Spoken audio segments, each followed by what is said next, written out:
As promised, we are joined by a gentleman right now who plays in a remarkable group that they are put out their 5th solo album. It is their latest release entitled Venomous Rat Regeneration Bender. It's a tricky one to remember that one. You got it right. But yeah, got it right. This artist has sold over 15 million albums worldwide, and he's also a filmmaker with such classics as the Halloween reboot, House of a Thousand Corpses, The Devil's Rejects. This gentleman is the bass player for Rob Zombie's unit, the baddest group playing and headlining the Rockstar Energy Drink Metal Mayhem Festival. I'm talking none other than Mr. Piggy D. Piggy, welcome to the 0 Hour Squared radio show as well as the 0 Hour Squared web show. Hey, thanks for having me.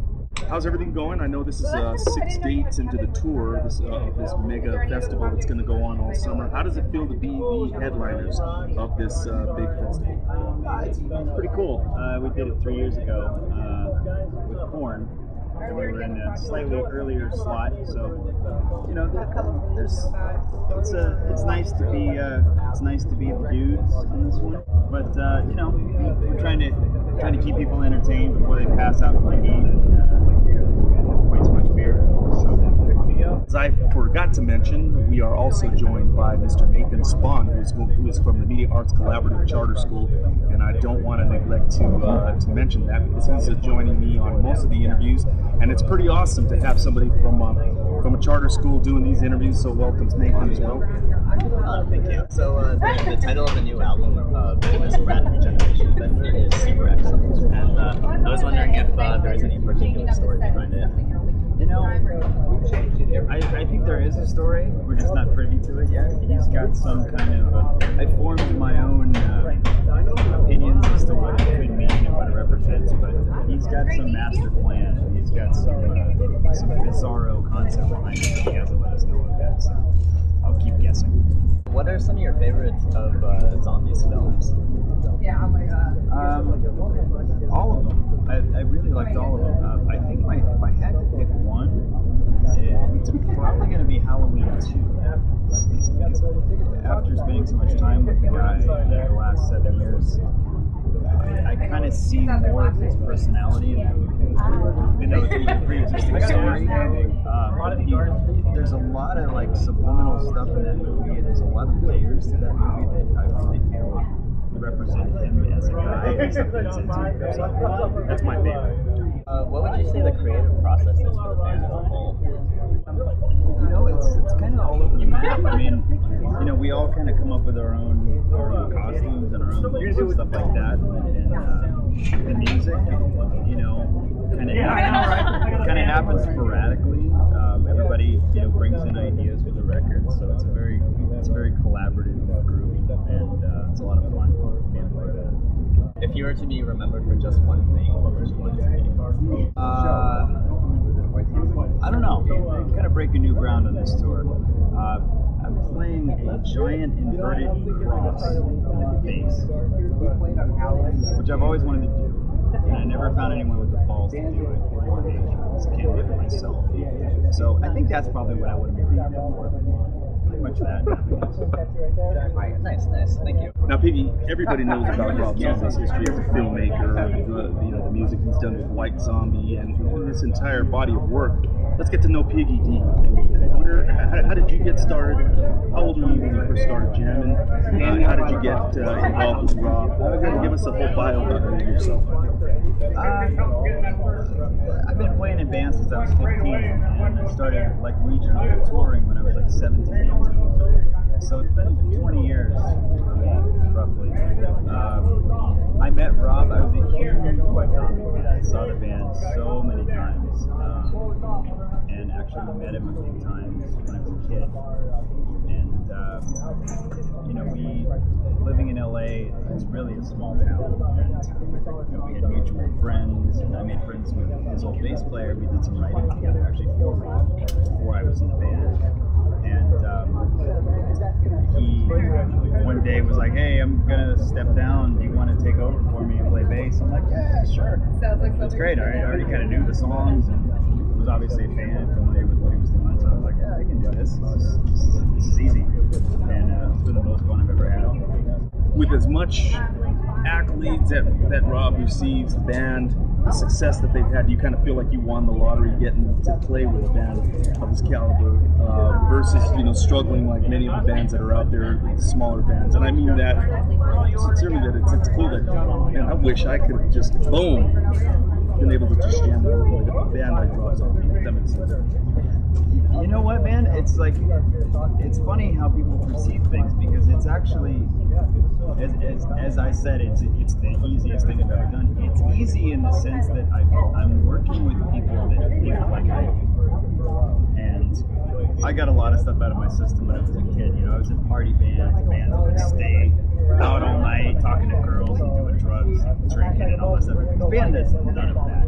It's all about the show. You sit around and you obsess on the show 24 hours a day on how to make it better. And that is as easy as it is to be in this band. It's actually extremely difficult these days too, because you've got to be doing something these days that's really special, that connects with people, that's entertaining. Because there's so many bands out there. There's a lot of great bands. There's also a lot of terrible bands. But you really have to be doing something these days to make people excited, because there's so much competition. There's so much music you can listen to. There's so many shows you can go to. So, as easy as it is to be a part of the band, it's actually really difficult, because you've got to be doing something that people want to see, and you constantly have to be changing it and reinventing it to keep people interested, and that's not an easy process. It definitely doesn't seem so, and I think you guys captured it really well with this new album with Venomous Rat Regeneration Bender. And once again, we're joined by Piggy D, bass player for Rob Zombie, right here on 610 AM The Sports Animal. Want to cover the album itself, because it seems like you guys took a real. Rob has always had a fine knack for capturing some of the retro. It's evident in the movies and the music, but I think this one is really, really courageous in the sense it's got that really cool psychedelic vibe, and he's always delved into that, but really more so, especially with the keys. There's some really great songs on there. You want to tell us about the work involved with that particular album? This record was a little different. On Hellbilly 2, when we did that record in LA, which was one thing that was different on this one, which I'll get to. We recorded the last record in LA, and everybody was there all day, every day, regardless of what was going on. If someone was, overdubbing cymbals or tambourines, everybody was there. This record was a little bit different. It was a little more compartmentalized. Everybody kind of did their own thing. I had time to sit with the bass lines and really work out my parts. And not everybody was there when I got my bass tracks, which, unlike the last record was basically recorded live. We did everything. Tommy and John and I played everything together. This time it was a little different, and we really took the time arranging the songs and editing the songs to their very atypical song structures. And the other thing too that I think worked to our benefit was the record wasn't done in LA. We did the record way out in the middle of nowhere, no distractions. So we weren't sitting in the car for 2 hours every day, bumming on the traffic, and there wasn't any distractions of any kind. It was like we're talking about making the record last May, and by the end of July it was done.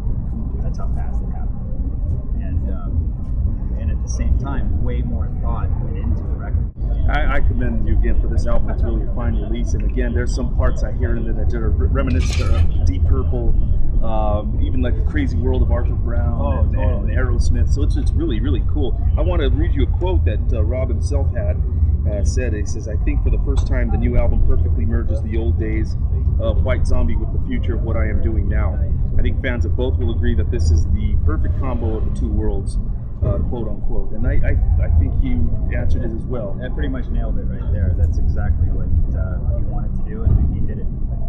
You also have the cover for the Grand Funk Railroad song, We're an American Band. What was that decision to put that in? Is that a live version or a studio live? Kind of a mix, yeah. I mean, it's we were trying to pick. We've done cover songs before. We did cover songs on the last record that we just didn't finish and didn't release. We've always tried to find the song that defines the band. Not just a song that sounds cool when we play, but a song that actually means something to the band. And we do, that song really does kind of capture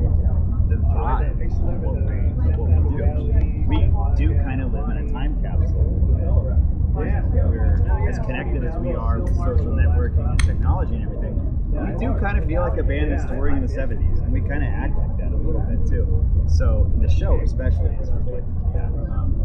So finding a song that really defined what it is right now was what we were waiting to stumble on it. I think that's something huge. Yeah, that's a great song. That's always been a very fun song from Grand Funk Railroad, and from hearing it from you guys and having your interpretation of the song. I think it's a very good cover. It's fun, and I'm looking forward to the set. What kind of surprises are we going to see from this tour from Rob Zombie? There's new songs in the set. There's new costumes, new instruments, new faces, new props, more fire, way more video. It's ridiculous. Nice. Like if you can't find something you like in the show, then something's wrong with you. Or you just don't like to have fun ever. Well, nothing exceeds like excess, and that's what we love, definitely. And I've always loved seeing Rob when he had the big robots on stage and things of that nature. So we're looking forward to it. So, is there anything that we didn't ask you that you'd like to tell our listeners and our viewers here in Albuquerque, New Mexico, about the band, about yourself, anything like that? No. Thanks for having us, and we'll see you on the road. We've got a long 2 years of touring ahead of us. So we're going to try to hit everywhere this time. How you guys fit all that songwriting out when you're on the road? We're always working on stuff. We're working on stuff every day. We've all got our tools out here, so we can buzz around with song ideas and stuff. So we're always working on something. Now there is a big event. Real quickly, I digress before we wrap this up. The Great American Nightmare. What can you tell us about that? That's something I think he's wanted to do for a while. It's Rob's version of Disneyland. For guys like us. It's just everything that you think is fun and spooky and cool, all in one stretch of land, for 2 weeks. And the band lineup is amazing. I saw the lineup last night and I was like, oh my god, I didn't even know some of these bands were going to play the show. So it's going to be a lot of fun. I kind of want to go every day because I feel like I'm missing something. That sounds good. It's going to be very fun. So if you guys jump on Rob Zombie's website, you can find out about the Great American Nightmare. I believe it kicks off in LA. Yeah. In late fall, or early fall, I should say. Once again, Piggy D, thank you very much for coming on the 0 Hour Square. Thanks for having me. Radio show, and thank you, Nathan, and thank you Nathan. to Andrew and to my nephew Jake.